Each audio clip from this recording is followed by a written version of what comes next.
quantum computing's share price is up over 1,930% in 2024. Wow, those are incredible returns. Definitely explosive returns for shareholders. If you own this stock this year, congratulations. Those are excellent returns. But what about 2025? Should you buy quantum computing stock for 2025? Or is it too late for investors to buy this stock?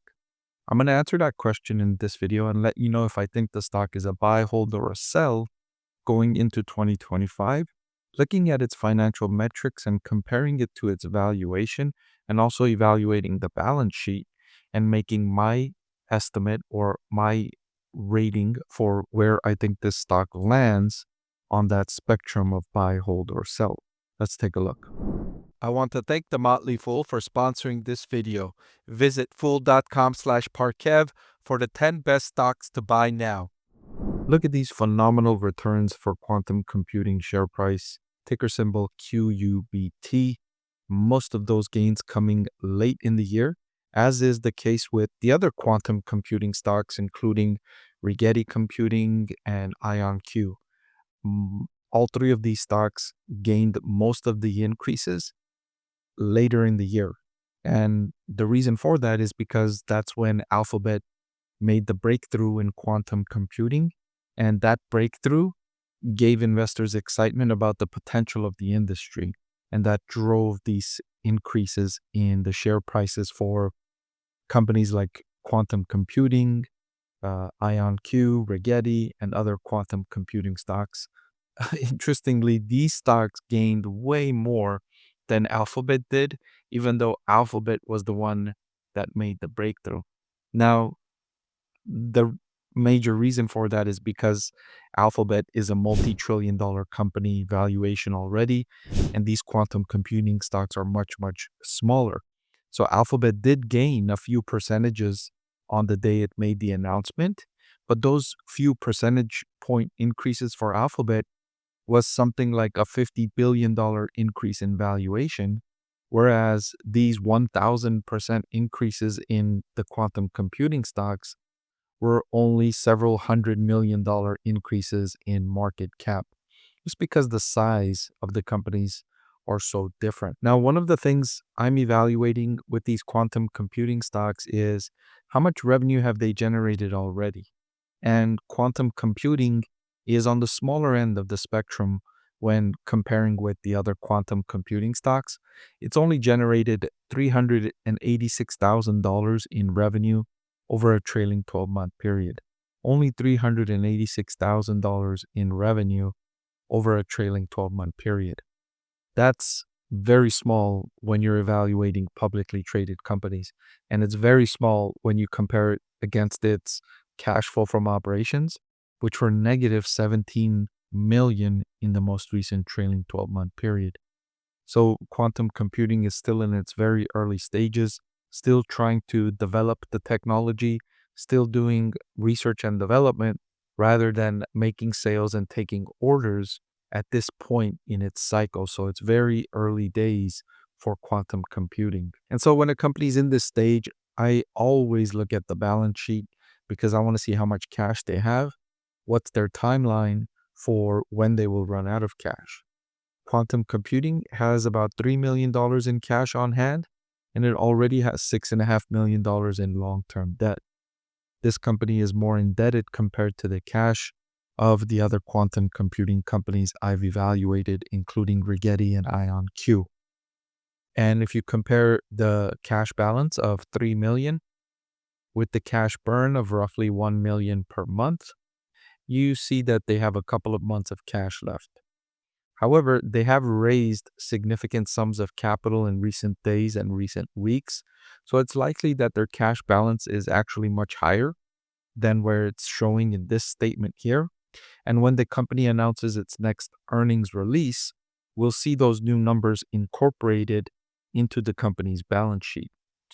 The point being that the balance sheet is probably much better than what you see here because the company has sold significant shares of stock following this big increase in the stock price.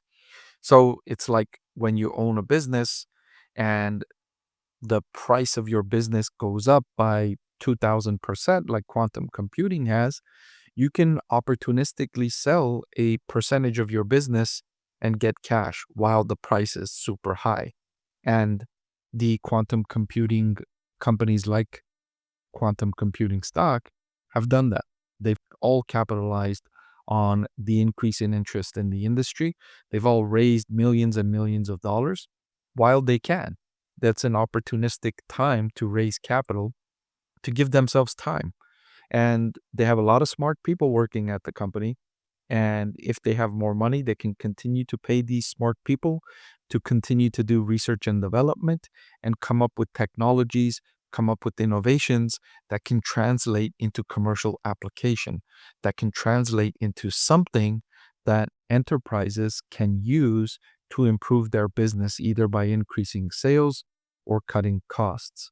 That's when the quantum computing industry will really explode, is when it evolves from this theoretical research stage into commercial applications, broad scale, where many industries can benefit from these technologies. It's not there yet, but if they have more money, they can conduct more research and increase the likelihood that they'll have a breakthrough that leads to commercial application, which will then turn into millions and hundreds of millions in revenue, perhaps billions in revenue, and then profits and, of course, shareholder returns long term. That isn't expected anytime soon.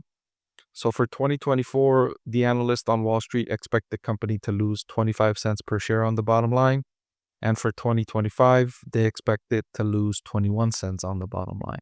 So losses are expected to continue for quantum computing, for the industry overall. I wouldn't be surprised if this company loses money on the bottom line each and every year between now and 2030, even longer, perhaps. So this is for very patient investors, or for investors that are speculating that the price will increase again based on enthusiasm, based on momentum, rather than based on revenue and profits and cash flow. So following this huge share price increase, it's now trading at a forward price to sales of a whopping 1,458. This is incredibly expensive. And it's because the company's revenue has yet to increase, but the share price increased by 2,000%. So to answer the question, should investors buy this stock for 2025? I have it rated as a hold. I don't think it's a good time to buy this stock. I think the valuation is extreme. I think the enthusiasm is overdone.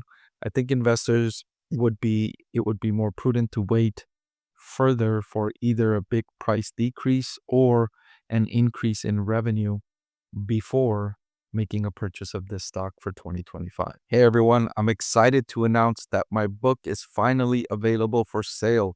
I've been working on it for more than a year now, so I'm really excited to finally share this with you now. It goes through my framework for evaluating stocks. Some of you often ask why I like this stock or why I like the other stock, and this framework provides you the things that I look at when I'm evaluating stocks. I've added the link in the description below.